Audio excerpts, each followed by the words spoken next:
Bona vesprada, ens trobem així al Palau de la Virreina a Barcelona amb dos amics ja de la revista Quadern d'Animació i Educació Social, Sergi Díaz, que és el coordinador de la xarxa de centres cívics de l'Ajuntament de Barcelona, i Xavier Franch, que ha estat durant molts anys director d'un dels centres cívics, d'Alcoi, i que actualment treballa com a dinamitzador territorial, comunitari. La primera, realment hem vingut a parlar de la xarxa de centres cívics i de la figura dels centres cívics a la ciutat de Barcelona. La primera pregunta formalment seria quina és la funció que tenen aquests centres cívics, però jo faria una pregunta així com a molt més sutil, no? Què pot diferenciar o què diferencia el centre cívic de la ciutat de Barcelona d'algo més formal o més... Què és lo distintiu? I parleu el que vulgueu. Bueno, el que sentiu. Bueno, a veure, jo crec que els centres cívics de la ciutat de Barcelona el que intentem és que combinin dos àmbits que a vegades és fàcil de combinar i altres vegades genera una certa tensió en la seva combinació, que és una proposta cultural en els territoris de la ciutat, a tots els barris de la ciutat, i al mateix temps un projecte de dinamització comunitària i d'acció comunitària en el seu territori.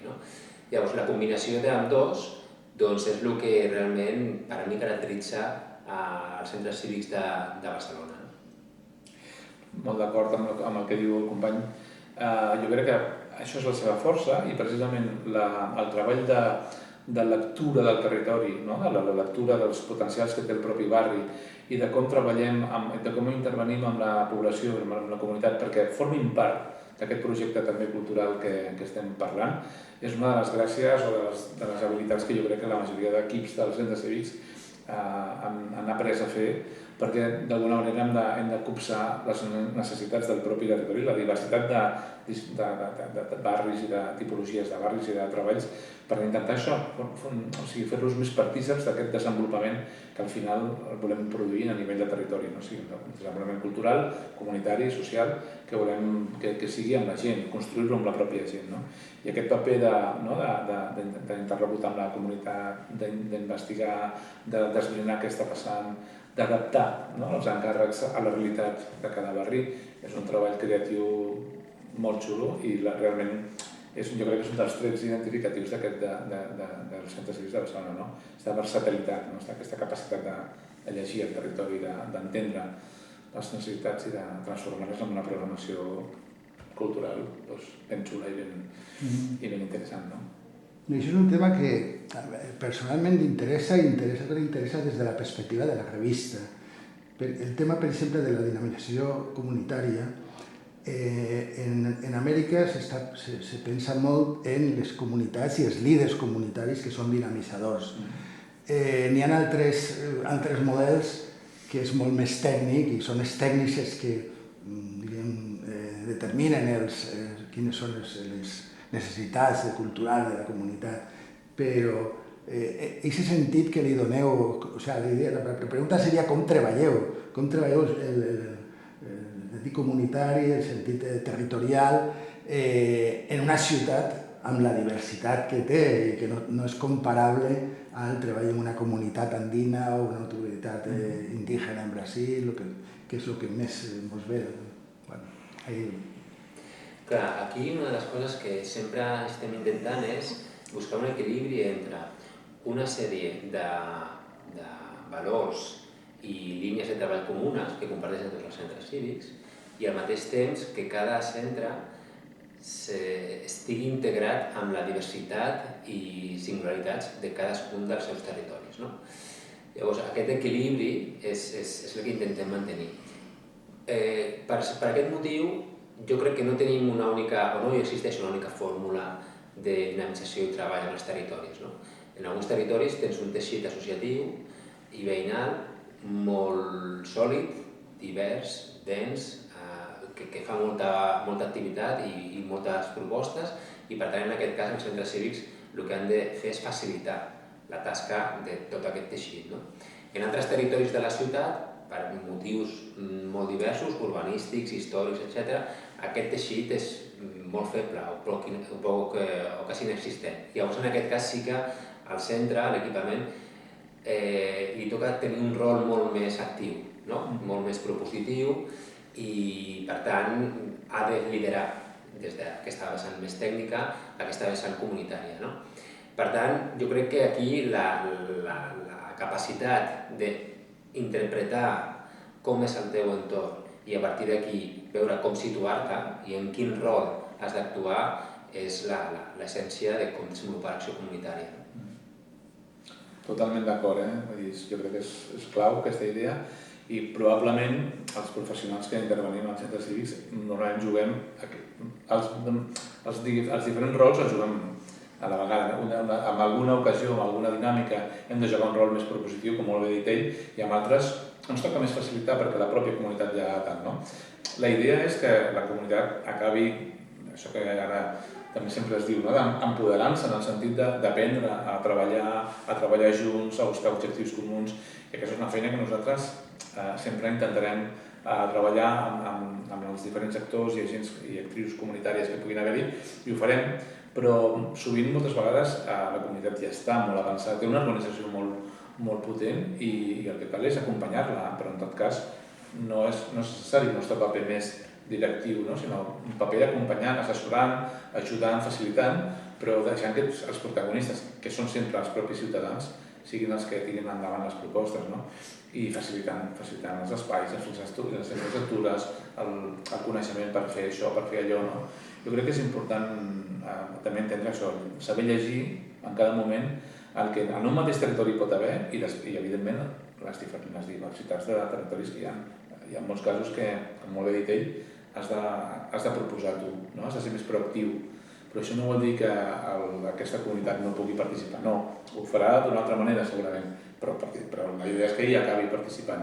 Però això també és un procés, com tot. Un procés d'aprenentatge també, i de maduració. Però llavors això, tu sempre has d'estar acompanyant aquest procés fins que la teva feina sigui menys rellevant, perquè ja la pròpia comunitat l'està assumint, que això crec que és interessant i complementant. I aquest procés d'empoderament de la pròpia comunitat, com se tradueix en el model de gestió dels centres, en les dinàmiques de gestió? Clar, en el cas de Barcelona tenim diverses fórmules i sistemes de gestió dels centres cívics. Hi ha una fórmula molt específica, molt singular, que, si no tinc mal entès, només es dona a Barcelona perquè per normativa ha estat possible així, perquè com a cocapital d'estat tenia una carta amb una normativa específica que facilita, en un dels apartats, la promoció de la gestió d'equipaments i serveis per part d'associacions i entitats. Llavors, a partir d'això, a partir d'aquest paraigua jurídic, es va poder desenvolupar una fórmula que és la de la gestió cívica. La gestió cívica el que permet és definir una estructura legal perquè una associació, preferentment vinculada al seu territori d'actuació, pugui gestionar un equipament o servei. I actualment tenim 12 centres cívics que estan gestionats amb aquesta fórmula de gestió cívica. En aquests casos són entitats o grup d'entitats que s'han ajuntat sota una entitat de segon grau, els que gestionen aquell equipament. Normalment, la capacitat d'aquesta entitat de poder gestionar un equipament d'unes certes dimensions és una que s'estudia bastant abans de començar un procés de gestió d'aquest tipus. Però creiem que aquesta singularitat que tenim a Barcelona és una mostra o un exemple de com el teixit associatiu ha estat capaç de madurar, inclús de gestionar professionals que porten a terme un projecte que l'associació és l'última responsable i qui supervisa. I jo crec que aquest és l'exemple més clar de com aquest teixit ha acabat empoderant-se per gestionar directament un equipament. Sí. És una mica el que diu ell, però en altres casos de gestió això no vol dir que no hi puguin haver-hi espais participatius.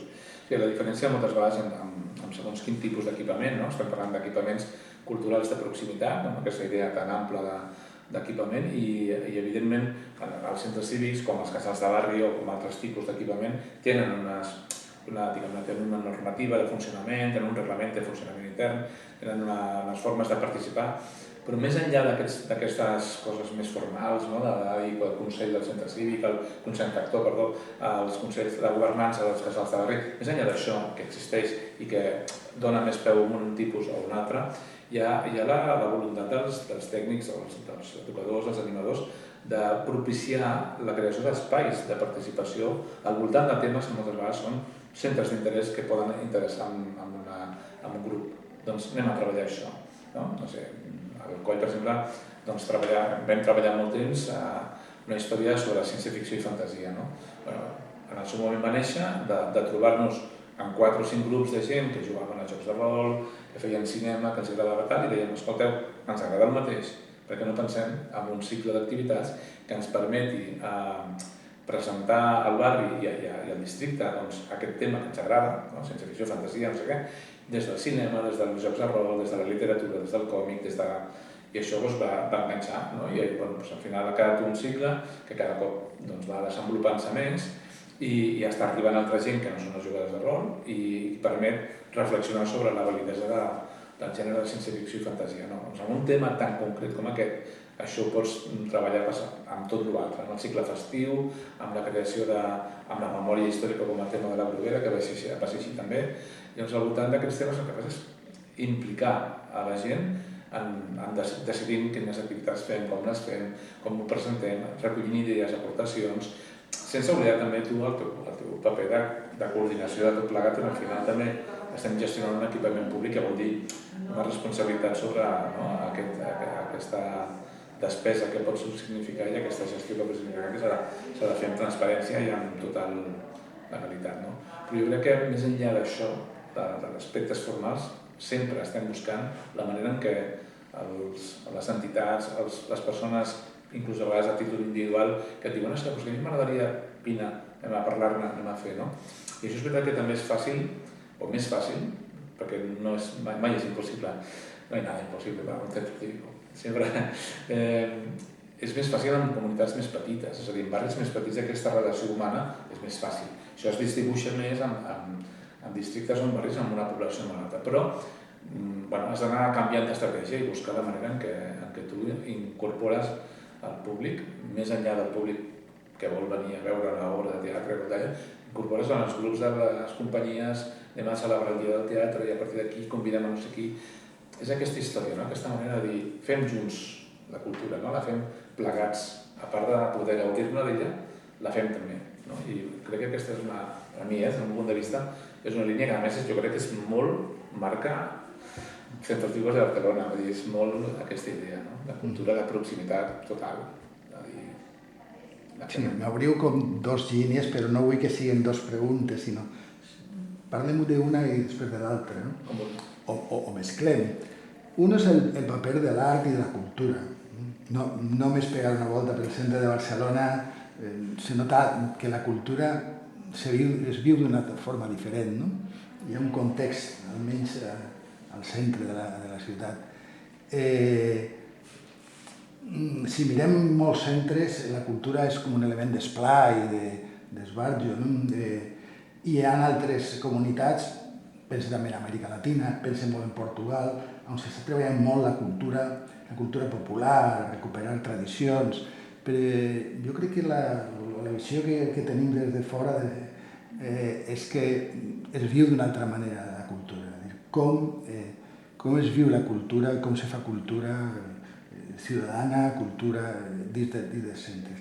I una pregunta és el tema de la migració, fins a quin punt s'integra aquesta migració, però pot ser una pregunta posterior. Sí, com que després ho preguntaràs, perquè jo crec que aquesta és una gran qüestió i una gran interesse, com integrem o com treballem, millor dit, la diversitat cultural que cada vegada està més present a les nostres societats. Sobre el primer, com es fa la cultura? És una pregunta complexa, perquè normalment per analitzar les qüestions complexes acostumem a utilitzar caixes tancades, no? O sistemes, no? Que ens ajuden a ordenar-ho i que a vegades no són fidels a aquesta complexitat que realment és la que ens trobem. No? Jo crec que cada vegada més crec que la manera de produir o treballar la cultura des dels equipaments ha de ser intentant desdibuixar fronteres, és a dir, entre alta cultura, cultura popular, cultura legitimada, cultura no legitimada, cultura institucional, cultura perifèrica. Crec que totes les cultures s'han de tocar des d'un equipament com un centre cívic. No? És a dir, aquella cultura no habitual en els grans equipaments culturals de la ciutat ha d'estar present en el centre cívic. Però també aquelles propostes culturals que pots trobar-te en grans equipaments molt representatius de l'alta cultura, també ha d'estar present en els centres cívics. Però amb un objectiu, una mirada diferent. Amb una mirada diferent perquè també és una proposta cultural. No? Les propostes de cultura crítica que qüestionen el sistema cultural i social també han d'estar presents, òbviament. La cultura que l'únic objectiu que té és generar un espai de socialització, un espai de trobada, un espai de relació. No? També, llavors, jo crec que els centres cívics no haurien de definir-se com no, nosaltres tractem només la cultura d'aquesta manera, sinó que jo crec que l'han de tractar de diverses maneres. I sobretot intentant que sigui un espai de participació i expressió cultural de la ciutadania més propera al seu entorn, a l'equipament, i al mateix temps aquelles propostes culturals més contemporànies o que aparentment estan molt més llunyanes i també han de ser presents. No? Sobretot perquè jo crec que a mi m'agradaria pensar que els centres cívics han de ser uns referents en trencar fronteres que a vegades s'han creat entre unes cultures i unes altres. Per això aquí cada vegada més, per exemple, estem parlant no de cultura popular, sinó de cultures populars, perquè en la ciutat trobem una diversitat de cultures populars molt àmplia i això ens permet que el ventall sigui també molt més divers. I per això també parlem de que l'art contemporani ha d'estar present també als centres cívics, convivint amb propostes culturals no reconegudes pel gran sistema cultural més hegemònic. No? Jo crec que si em preguntessis com hem de treballar la cultura del centre cívic, ho definiria des d'aquí. No? Precisament no tancant-se a cap proposta cultural, perquè jo crec que aquesta barreja, aquesta diferenciació, aquest tancament de fronteres és el que ens ha de definir. Sí, totalment d'acord. I potser afegiria, perquè crec que ho ha dit molt bé, com que l'objectiu al final és ajudar al creixement personal, col·lectiu de la comunitat i dels propis ciutadans i ciutadanes, els centres cívics han de recollir la diversitat, la realitat diversa que existeix en la societat, no? A nivell cultural, a nivell de totes les expressions que hi ha. Per tant, com que som espais que el que busquem és socialitzar la comunitat, que la gent pugui socialitzar els individus dins d'una comunitat que té o unes comunitats també, per dir-ho d'aquesta manera que, com molt bé ha expressat el Sergi, aquestes comunitats diverses on hi ha moltes maneres de sentir-te part d'una comunitat, doncs els centres cívics hem de poder recollir aquesta diversitat i poder crear espais perquè aquestes persones, aquests col·lectius, puguin expressar la seva manera de veure, la seva manera diversa de veure la realitat i la societat. Han de poder coexistir, han de poder conviure, hem d'ajudar que interactuïn, dialoguin, que puguin també conèixer-se mútuament, perquè a partir d'aquí poden sortir moltes històries, que encara enriquiran més el desenvolupament social i cultural d'un territori concret, o qualsevol, de Barcelona. Per tant, jo crec que la clau és que també els centres cívics siguin equipaments molt oberts a la realitat diversa que hi ha a la ciutat i, per tant, la nostra feina és poder acollir el màxim de propostes que hi hagin i donar-los forma, ajudar-los a que tinguin un espai, a que puguin créixer, a que es puguin donar a conèixer, a que el públic, els ciutadans els puguin conèixer, i d'alguna manera hem de fer aquesta feina. Jo sempre dic que m'agrada que els centres es diguin centres cívics perquè a partir de la cultura, naturalment, el que estem com a prioritzant és la formació ciutadana, en el fons, formació crítica. Amb aquest esperit, a mi m'agrada molt recollir com un cert esperit republicà, que d'alguna manera vam perdre quan la república va perdre la guerra, però d'alguna manera aquell esperit de que la cultura forma les persones, els dona capacitat d'interactuar amb la societat, de ser crítics, de tenir pensament propi i criteri propi, a mi em sembla, o sigui, la cultura ens farà lliures, no? O l'educació ens farà lliures, jo li vincularia l'educació i la cultura ens farà lliures, doncs una mica aquesta idea republicana, no? que semblava que hi havia quedat, doncs no, segueix sent vàlida aquesta idea, no? I els científics jo crec que ajudem, o hem d'ajudar a que aquesta història sigui així. No? Sí, jo per complementar, no, que l'Alçà comentava, crec que hi ha dos trets amb aquesta voluntat de ser molt oberts a les diferents cultures que podem trobar-ne, no, en una ciutat. Hi ha dos criteris que s'han de mantenir en totes les propostes culturals que intentem impulsar als centres cívics, que és l'esperit crític per part de qui participa o està actuant com a receptor o espectador, i després el fet de fer-ho de manera comunitària, en un espai de socialització. No? Jo crec que aquestes són les dues línies comunes que s'ha de donar a qualsevol projecte cultural que passa en un centre cívic. No? Ja la pregunta parlant d'empoderament, parlant de participació, parlant de crear xarxes de ciutadania, com s'integra o com participa les comunitats migrants, els joves migrants, que no són comunitats, són persones també, no? Com veu aquest tema? Ja concretament. Sí. Sincerament, aquest és un dels grans reptes i un dels temes més complexos que ens estem trobant. En primer lloc perquè en el cas de Barcelona, tot i que ja fa 20 anys que el percentatge de persones migrades ha anat creixent, fins a arribar pràcticament a que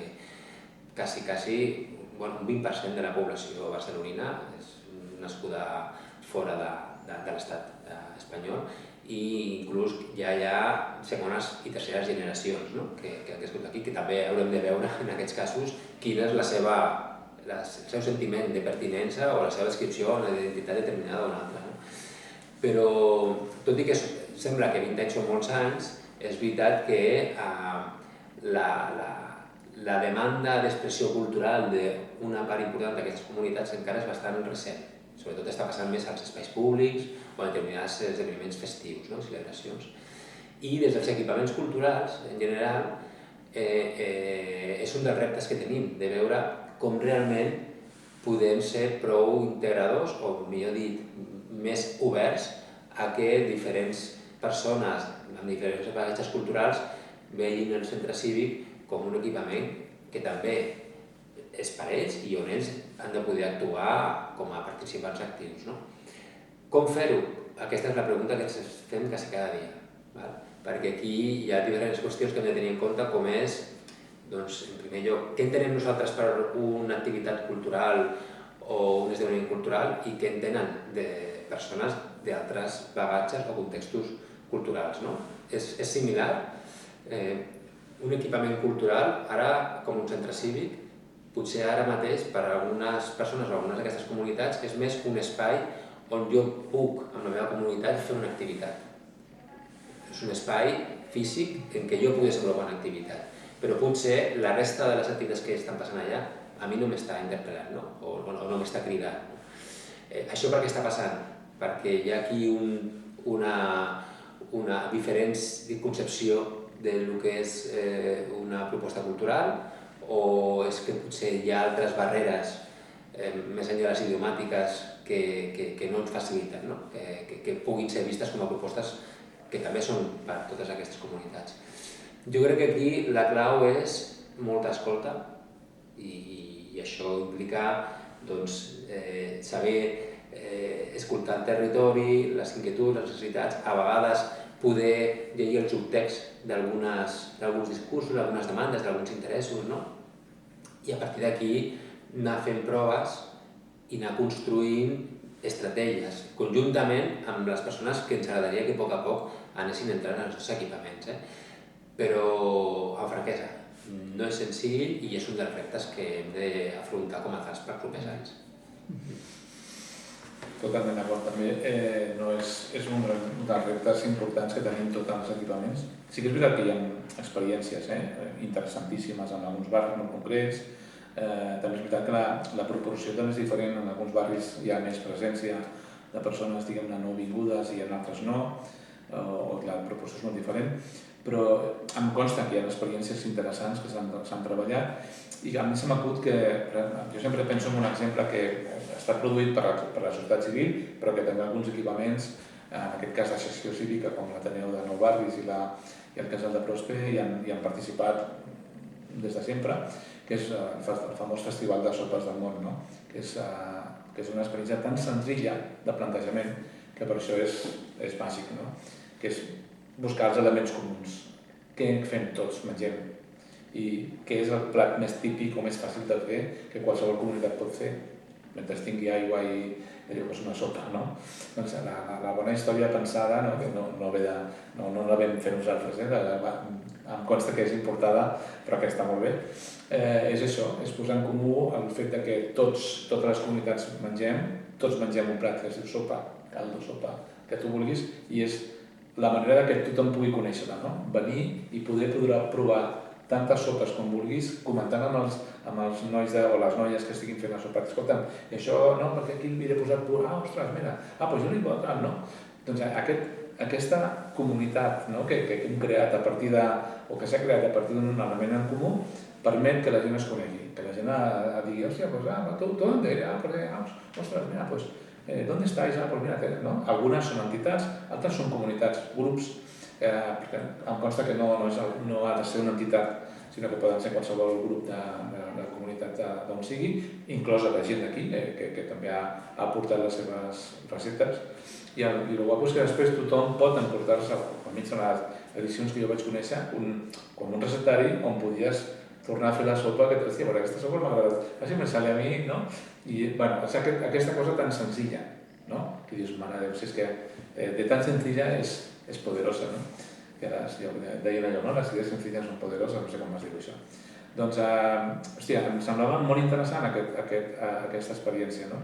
Clar, també és veritat que Nou Barris té una dinàmica associativa molt poderosa, hi ha una federació o una entitat que es diu Nou Barris Acull, i evidentment això no sempre és trasladable a altres realitats, però hi ha altres experiències, no? A Poble Sec s'han treballat molt també al voltant del menjar i de l'alimentació, i en altres llocs estan treballant altres coses, no? O les comparses de Carnaval, moltes vegades s'incorpora a persones de comunitats, sobretot de Llatinoamèrica, no? que ho celebren i ho viuen molt, doncs és una manera molt interessant, no? Però que des del centre de vista també hem d'estar oberts. Si això es reprodueix en el barri on estem, poder-los convidar a dir, ei, doncs veniu, fem una rua, ostres, participeu, no? És com també estar oberts a considerar-los com el que són, persones que viuen en el barri, doncs veniu i participeu i a partir d'aquí que puguin aportar la seva idea i la seva història, no? No és fàcil, però crec que és possible trobar maneres de fer, no? I penso que la idea és buscar allò que ens uneix, no? Perquè, clar, si nos ponemos a discutir que por qué tú y por qué yo, no, hacemos esto todos, pues anem a fer, anem a celebrar-lo junts, no sé. La última pregunta que jo faria és el tema del sistema educatiu. Com treballeu comunitat, art, cultura cívica i treballeu, jo sé que treballeu en el sistema educatiu, com ho feu, com treballeu? Clar, a veure, aquí a Barcelona en els últims anys a nivell de política pública s'ha posat molt l'accent en els drets culturals, no? Que els drets culturals el que intenten és assegurar la participació en la vida cultural de qualsevol ciutadà de la ciutat, no? I la participació no és només el fet de poder accedir a propostes culturals, sinó el fet de poder expressar culturalment parlant, no? Això el que demostra és que quanta més participació hi hagi, la societat més, en teoria, més crítica, més democràtica, més diversa també serà, no? Llavors, des d'aquesta premissa, treballar conjuntament cultura i educació és plantejar, en les etapes en què els infants s'estan formant, que perquè aquests infants siguin ciutadans, o que ja ho siguin en aquell moment que s'està formant, perquè ja són com a ciutadans en el moment que neixen de la ciutat, sàpiguen que ells també tenen el dret a participar i a implicar-se i a actuar activament en la vida cultural de la ciutat, no? Per tant, quan parlem de cultura i educació, jo crec que fonamentalment, el que hem d'intentar és promoure aquesta consciència de que tenen dret a participar de la vida cultural de la ciutat, no? Aquests ciutadans que s'assiran de ple drets quan siguin adults. No? I això és el que estem intentant treballar. Aquesta vinculació cultura i educació vol anar, sobretot, o vol donar sentit a aquesta intenció. No? Com ho fem? Pues, sobretot, en primer lloc, considerant que un centre educatiu és un centre cultural també en el seu territori.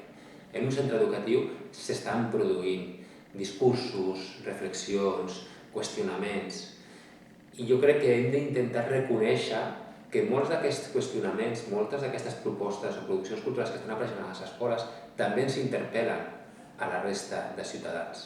Pensar que allò queda en un àmbit, no, això és per nens, això és per famílies, és un error perquè també des del centre cultural s'estan qüestionant qüestions socials que ens afecten a tots. No? Llavors ens agradaria que a poc veiéssim el centre educatiu com un centre cultural més en el seu territori, amb unes característiques, amb unes dinàmiques, però que també és capaç de dir, ei, jo penso sobre aquesta qüestió això, o he produït aquesta proposta artística donant resposta a aquestes preguntes. No?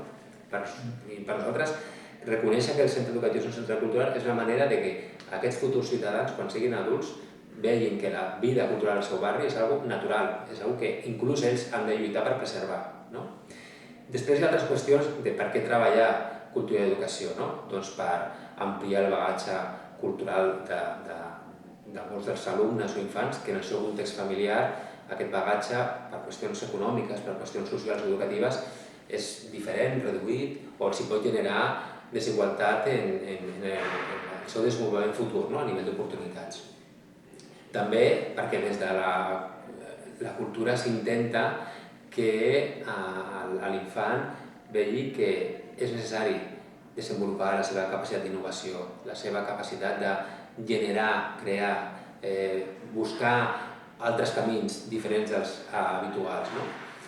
Però tot i això, tot i que he comentat ara, les últimes coses que he dit són importants, per nosaltres el fonamental és sobretot assegurar això, la presa de consciència de que el dret a la participació cultural és una cosa que hem d'assumir des que som petits. I per això fer molt present l'activitat cultural des d'ensenyar la pràctica artística fins a conèixer com és un procés de creació artístic, etc. Com tot això ha d'estar molt present als centres educatius, en totes les fases, tant infantil com primària i secundària.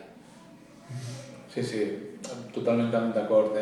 Se m'acudia també, com a forma més concreta, que el propi desenvolupament curricular dels estudis que més o menys ara estan funcionant a l'estat espanyol ja contemplen el treball per projectes, el treball tal. I això és fàcil de vincular moltes vegades amb la descoberta de l'entorn, que inclou també aquestes activitats culturals que existeixen en els barris, en els centres, etc. Per tant, el que a mi em sembla bàsic és que puguem establir aliances entre els equipaments educatius i els equipaments culturals en benefici d'entendre la realitat territorial com un tot que ens uneix, que compartim, que estem parlant de la mateixa població, amb edats diferents i amb necessitats diferents, en el que ens trobarem treballant i en el qual hem de lluitar junts per intentar això. Treballar amb aquesta idea que dèiem abans del desenvolupament i el progrés, des de la cultura, des del coneixement, des de l'educació, doncs estem tots a la mateixa trinxera, per dir alguna expressió que no, però entenguem, estem al mateix costat. Per tant, establir aquest lligam i buscar les formes que a vegades són molt senzilles. Us poso un exemple. Normalment, com que les escoles tenen un funcionament més reglat a un calendari que els obliga en uns moments de calendari festiu, de calendari escolar, a vegades és difícil combinar les formes i els timings que nosaltres tenim de programació amb els seus timings de previsió d'activitats. Però a la que pots trobar una manera de poder entrar, nosaltres al coll vam viure, vam al·lucinar moltíssim quan vam aconseguir que totes les AFAs, les associacions de pares d'alumnes, més que els consells escolars, que això és més complicat, però en tot cas les AFAs, i a partir de les AFAs ja va ser més fàcil d'arribar a l'altre, van participar d'una rua de carnaval que vam organitzar. Què passava? Que el nano feia el carnaval a l'escola perquè se celebra a l'escola, però el dia següent que fèiem el carnaval del barri ja no participava. I nosaltres dèiem, home, però sisplau, veniu ven con el traje que has hecho en la escuela, vine i participa de la rua, és més, per què no feu una comparsa a l'escola, no? I al final va sortir superbé, no? I de fet van ser ells que van proposar que, per exemple, en aquest cas, anéssim tots de personatges de còmic, no? Doncs, bueno, tot va ser una idea d'elles i tothom va buscar una història, no? Què va passar? Que a partir d'aquí ja no és l'única cosa que hi participen. Ja estan a la festa major com a AFAS, ja estan a la festa verda com a AFAS, ja estan cantant. Ja ens estan començant a trucar des de les escoles per venir a veure alguna exposició i fem la ruta, nosaltres li presentem amb el tema de Bruguera, hem fet moltes visites escolars i les hem treballat amb els professors i amb els d'això, no? Però ens indica un camí que hem de desenvolupar. Vull dir, aquí hi ha molt material a fer, hi ha molt treball a fer, perquè realment l'oportunitat és genial per fer-ho, no? I jo estic completament d'acord en que, a més, l'educació primer, perquè no acaba ni comença a l'escola, sinó que comença a les famílies i dura tota la vida. Per tant, aquest concepte d'educació permanent o al llarg de la vida, els centres culturals també són espais educatius, en aquest sentit, igual que els espais educatius o centres educatius són espais culturals, no? Segurament. Jo hi ha 3 coses que volia afegir sobre aquest tema. 2 són reflexions i l'altre són 2 exemples. Sobre les reflexions, una és quan vam començar a treballar en aquesta línia, va ser una prioritat política que se'ns va plantejar, és per intentar que fos un mecanisme de lluita contra la desigualtat. És a dir, la teoria i la hipòtesi era el bagatge cultural d'una persona cada vegada serà més determinant en les seves oportunitats futures. A l'escola, dins del currículum educatiu regnat, hi ha unes competències que afortunadament el sistema públic intenta assegurar per tothom, però després hi ha tot un bagatge, una motxilla cultural que ja és més difícil d'assegurar des del sistema educatiu públic. Llavors, com podem intentar equilibrar aquesta situació? Si mires un mapa de Barcelona, tu veus que on tenim centres d'educació artística, escoles de música, escoles de teatre, escoles de dansa, en alguns barris, però hi ha molts altres en què no hi ha cap oferta d'aquest tipus. I això és molt significatiu, perquè normalment on són és en aquells territoris on hi ha famílies sensibles sobre aquesta qüestió que volen que els seus fills estudiïn música, teatre, dansa, no per ser futurs músics o actors o ballarins, sinó perquè creuen que és important la formació dels seus fills. I en altres territoris això no passa. El sistema públic hem de fer alguna cosa per equilibrar-ho? Vam creure que sí. Llavors aquesta va ser també una de les línies que es van plantejar. La segona qüestió, la segona reflexió, que va molt lligat amb aquesta idea del centre educatiu com a centre cultural. Hem d'intentar trencar el paradigma que havia existit de que el sistema cultural, els centres culturals, són els que generen coneixement i l'escola és qui s'encarrega de transferir-lo. Que és només una passarel·la de transmissió d'allò que la societat creu que ha d'arribar a aquells infants i a aquells alumnes. Hem de trencar això per pensar que no, que la relació és molt més igualitària. Que quan es vol un projecte cultural, tant l'escola com l'equipament no han de veure's com un el que dona i l'altre el que rep, sinó són tots dos els que donen i tots els que reben. Per això ara, quan desenvolupem un projecte cultural, de cultura i educació, millor dit, preguntem a l'escola què és el que esperes d'això? Però preguntem al que equipament cultural i tu què esperes d'això? Com l'escola a tu també et reportarà qüestions que et faran plantejar-te el teu projecte cultural, igual que l'escola replantejarà el seu projecte educatiu. I aquesta és una premissa que creiem que legitima molt més aquest tipus de línies de treball i d'acció, perquè si no continuarem amb aquesta idea de que l'escola és un mer transmissor i no és un generador de coneixement. I creiem que cada vegada hem de veure els centres educatius com a generadors també de coneixement. I per últim, els 2 exemples que volia plantejar que van en aquesta línia.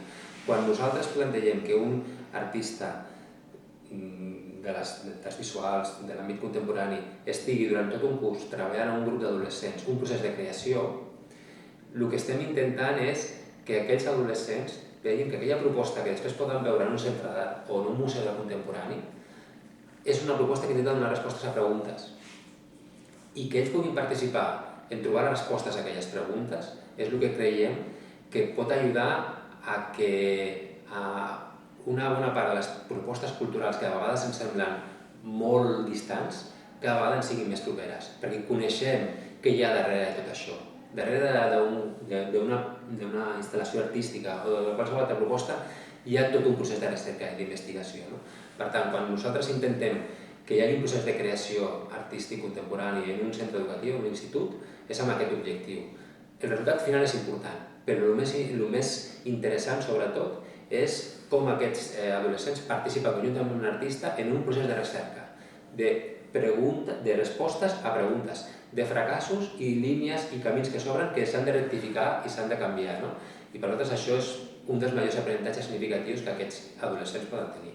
O un altre, la voluntat ara d'ubicar obres d'art contemporani de diferents equipaments museístics de la ciutat en centres educatius, té sobretot la voluntat des d'aquest centre educatiu no acullin la peça i ja està, sinó que reinterpretin, facin una relectura, qüestionin a l'artista aquella proposta. El que passa és que ho està fent un ciutadà, que en aquest cas és un infant o un adolescent, amb una mirada diferent de la que tenen crítics d'art o altres especialistes d'art, però que creiem que també és interessant tant per l'artista, com pel propi sistema artístic, com per la societat en general.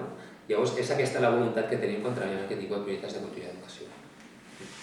Molt bé, doncs moltes gràcies per les vostres aportacions. Jo crec que ha quedat molt clar i és molt important per a la revista i per a tota la seva comunitat de lectors i seguidors, a la qual us invite a continuar participant. Moltes gràcies i no sé si voleu tancar alguna coseta. Moltes felicitats per tota la tasca que ho feu des de fa tants anys i animar-vos a que sigueu. Ja podeu comptar, no sé si el Sergi, però jo crec que els dos podeu comptar, no volia parlar amb teu, però en tot cas crec que estarem encantats d'en col·laborar, que no vulgueu. Perdó, i aquí estem. Molt bé. Gràcies igualment.